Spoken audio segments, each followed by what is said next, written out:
తెలుగు భాష దినోత్సవ శుభాకాంక్షలు. నా పేరు జశ్వంతి. నేను 8వ తరగతి చదువుతున్నాను. ముందుగా అందరికీ తెలుగు భాష దినోత్సవ శుభాకాంక్షలు. తెలుగు భాష దినోత్సవం ప్రతి సంవత్సరం ఆగస్టు 29న జరుపుకుంటారు. గిడుగు వెంకటరామమూర్తి జన్మదినం సందర్భంగా ఈ తెలుగు భాష దినోత్సవం జరుపుకుంటారు. మాతృభాష ఏదైనా అది కన్న తల్లితో సమానం. మనం కన్న తల్లిని ఎలా గౌరవిస్తామో మాతృభాషను కూడా అంతే గౌరవించాలి.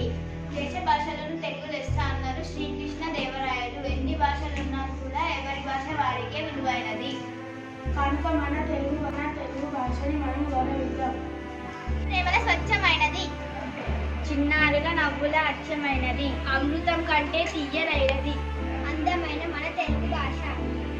అమ్మ చేతిలో గోరు ముద్ద తెలుగు, రుచిరాగాల పాల ముద్ద తెలుగు, అమ్మ రూపమే భాష. అందులో